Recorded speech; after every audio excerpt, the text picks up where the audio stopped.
sure wish these farmers will quit taking up the whole road, pull over, let people by. Some folks got places to be and things to do.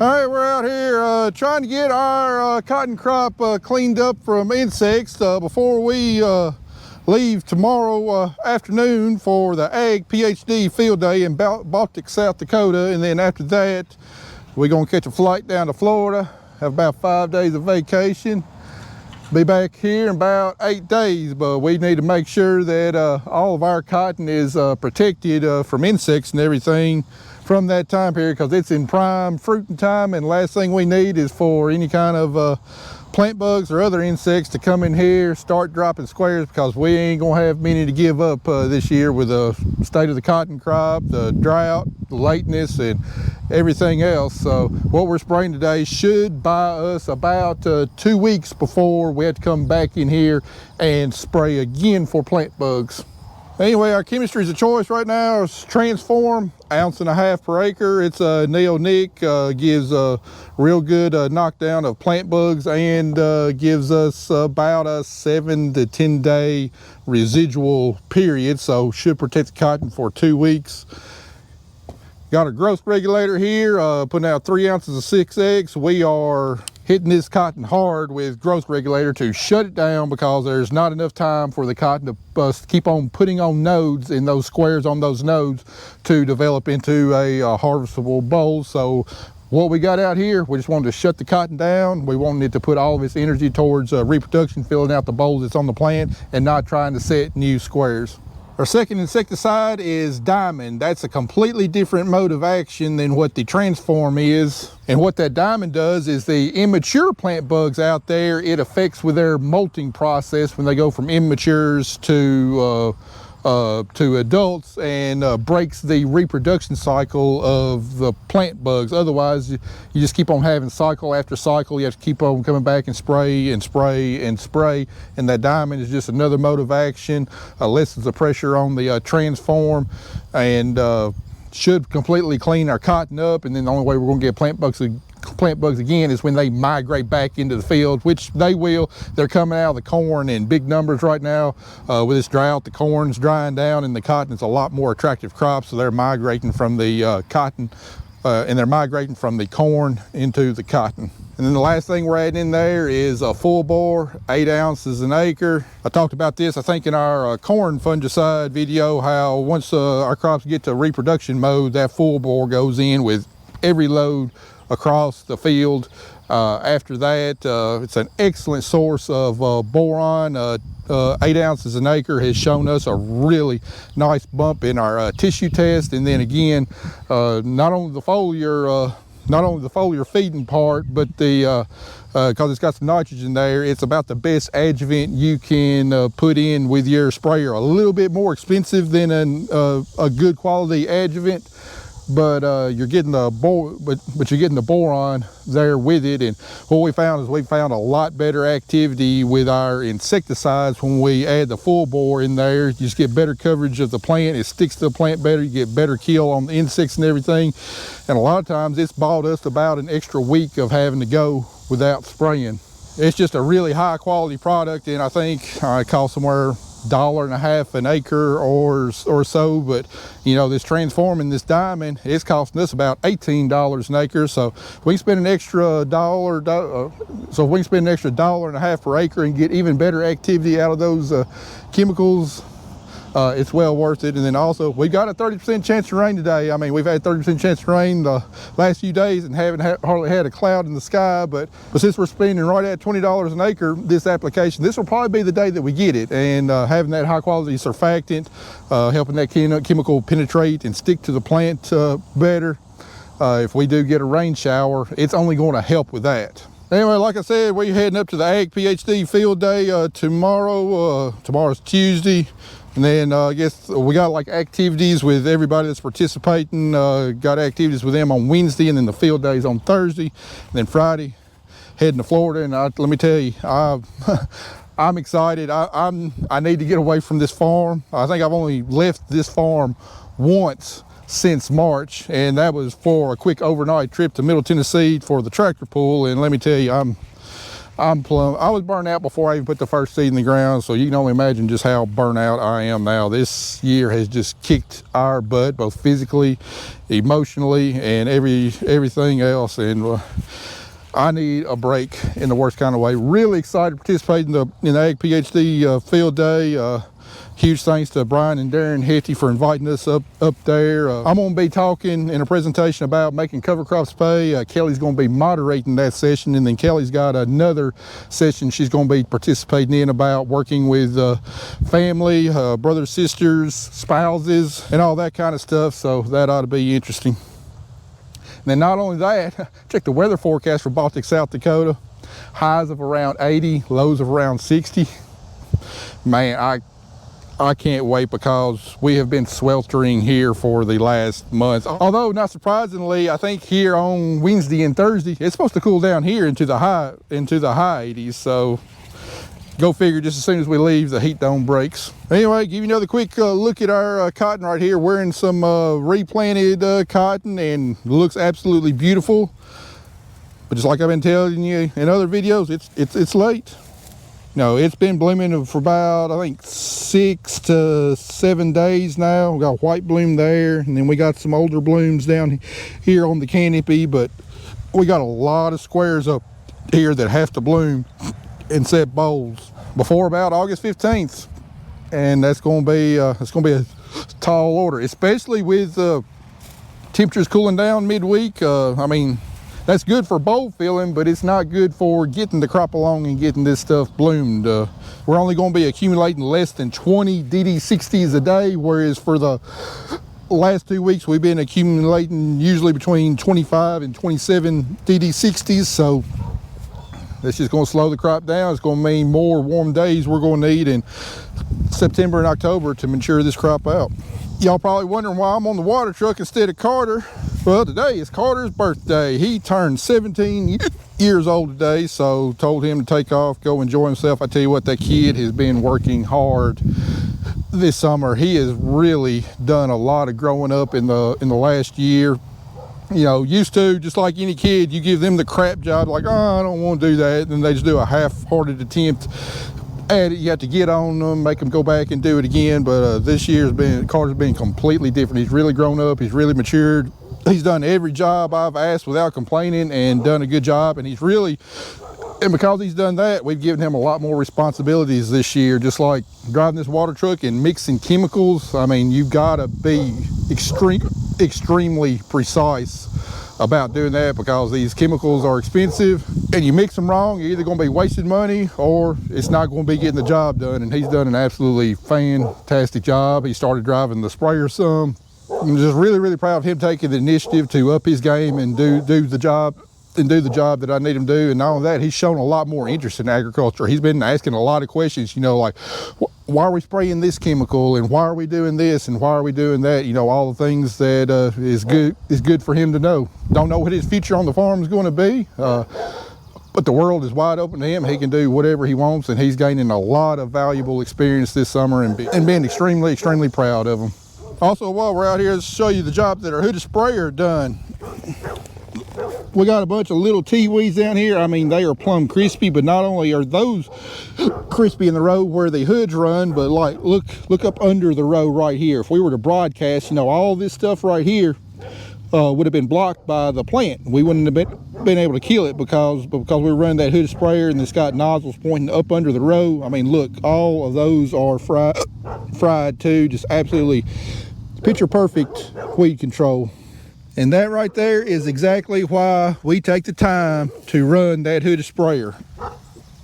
It's slow and it's a pain in the butt, but if you time it right, set it up right, it does an absolutely fantastic job. And we're totally done with weed control with the cotton now, with the exception of you know, riding around the edges with the side-by-side and looking for stray pigweeds. Anyway, that's all I'm going to show you this cotton spraying here. I'll bring you back in a little over a week, and let's see what we're going to get into then.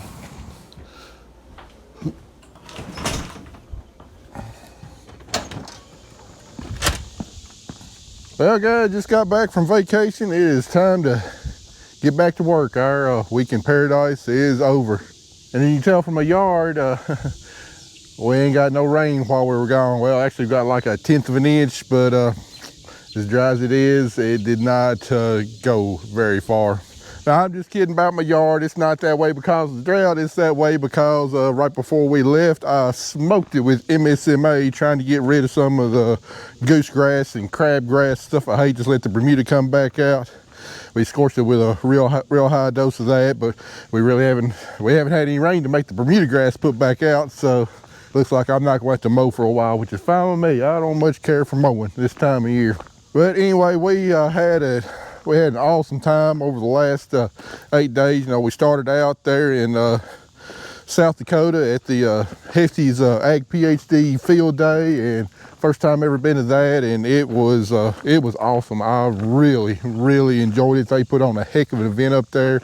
I think over 10,000 people showed up. It was really awesome. We had a lot of great agronomic stuff, a lot of great information. However, I mean, a lot of it's really not relevant for me because they're in a completely different environment up there. But really picked up some good stuff. Best presentation I saw was Caleb Troff's presentation on high yielding soybeans. He's the agronomist for Alex Harrell, who's got the you know, world record soybean production, and really enjoyed listening to him. Picked up some things that we're definitely going to try in the future. I was hoping to try some of those things this year, but with no moisture in the soil, it'd be kind of useless. It also looks like the county did some tar and graveling of some roads while we were gone. I hate this stuff. It's freaking useless. I mean, save up your money and let's get some real pavement. My presentation on cover crops went really good. Had a packed house there, and then Kelly had a presentation on working with family, relatives, and everything else. And there was even more attendance at hers. And anyway, I just want to give a huge thanks to Brian and Darren Hefty, AgPHd, for giving us a chance to come up there, share a little bit of our knowledge. Really enjoyed it. Hopefully one day we'll be back up there again. Oh, great. Looks like problems to deal with as soon as we get back. Just what I want to do. And then after the AgPHd field day, went down to Florida for 5 days. Had a really good, relaxing time down there. Back at Kelly's parents' place. It's finally gotten opened back up after 3 years later after the hurricane down there. So enjoyed that. Nice to get away, spend some time by the pool and stuff. And then also met a couple down there. I'm gonna give a shout out to some of America's finest. The New York City Police Department met an officer, patrolman from one of the precincts up there, and anyway, talked with them for a while. They're thinking about getting out of New York, considering possibly Tennessee, so we gave them our contact information, told them to give us a holler. If they get down this area, we'll be glad to give them a tour, but really cool to meet somebody from the NYPD, hearing some of the tales of things they got to deal with up there. So, well, Andy, what needs to be done? Well, Andy, the other Andy told us we didn't have to spray that much until next week, so. Everything's clear on the bug report? Everything's clear on the bugs. They say we may have to go back with some picks pretty heavy next week, but. if we don't get any rain, yeah, there's not going to be any need for any picks. But that's what he's saying, that the bugs are thirsty too, so. Yeah. Everything's thirsty. Yeah. You got the shop looking good, so we can get some work done in here for this drought again. Looks like it's going to be an early harvest, so guess we're going to start running things through here. We don't have a whole lot to do to get ready for harvest, thank goodness, because I'm not going to have any money to spend on parts with the way the crop looks, and just another devastating drought. 3 out of the last 4 years have been absolutely devastated us on drought. And then that fourth year, we only skated by the skin of our teeth, got rains at the optimal times, but 3 out of 4 years is being devastated by droughts. So we're going to be on we're not going to be on a budget for the rest of the year. We're going to be on we're just not going to spend any money at all for the rest of the year. About all we can do. All right, Andy, well, I reckon first order of business, let's get the corn header down here. Got a few little things to do to it. It's probably going to be the thing we're going to need the first, so we'll get it down here, go through it. All right, we made a little bit of progress this morning. Andy got the tractor up here, and come to find out we're starting to get like a small crack in the sidewall right there that's just bleeding out a little bit of air.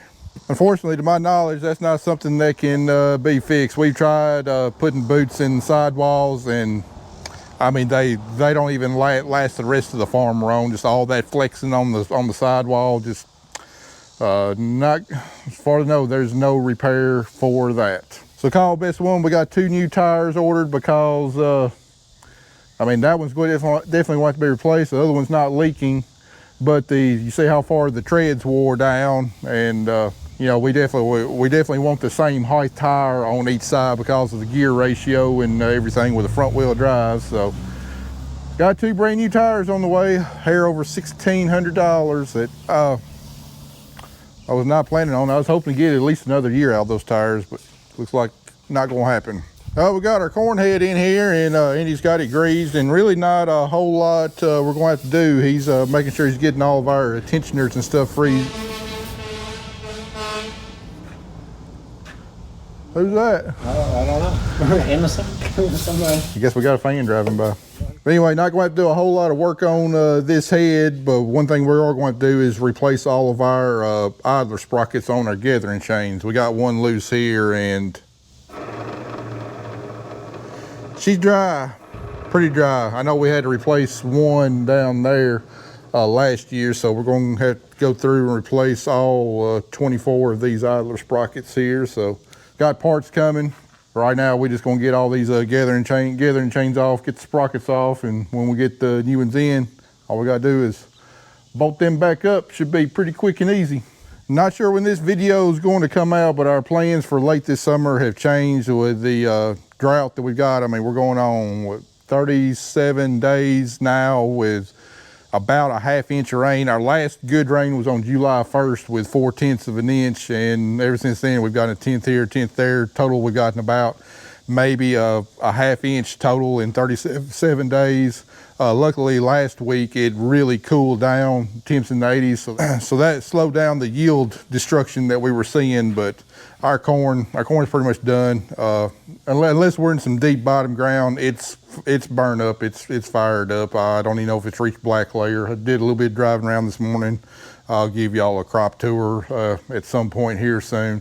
Still hope for the soybeans and in the cotton if we can catch rain, but definitely not going to be top end yields on that. But because of that, the way the crops look, so we don't need to be spending any extra money. And I mentioned during wheat harvest we were going to try and go to the ½ century of progress, and not going to do it now. I mean, that's you know, going to cost us $1,000+ to make that trip, hotel rooms, gas, food, and everything else. So we're not going to go to the ½ century of progress this year. I do think we are going to be at the Farm Progress Show in Decatur, Illinois, at least for one of those days. We got an Airbnb we're sharing with people. We can go up there real cheap. So be looking for us at the Farm Progress Show, probably on that Wednesday. Might be there some of Thursday too. So not sure when this video is going to come out, before or after the show, but if it comes out before, y'all be looking for us there. We don't have any kind of official duties. We're just going to be kind of hanging out and looking at everything just like everybody else. So if you run into us, be sure to stop, shake our hand, say hi.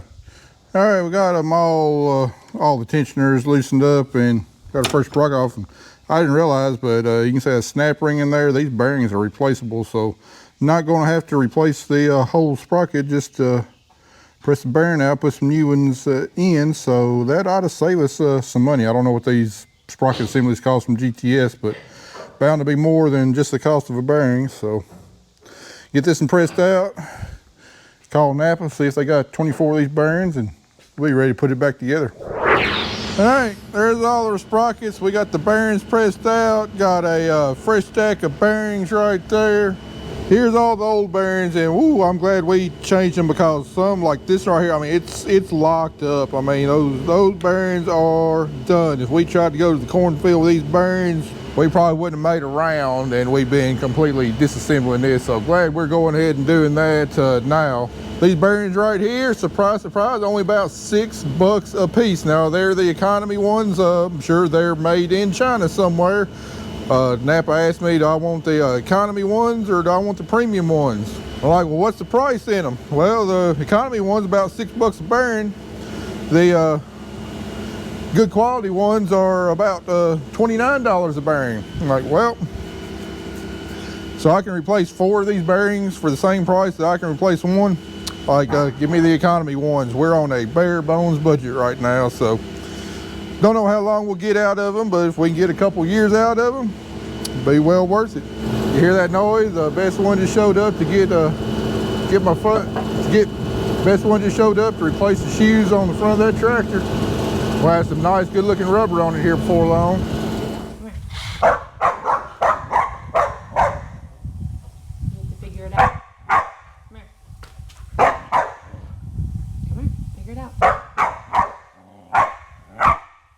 I think it's safe to say that Mia is not going to allow us to get any sponsorships from Drought.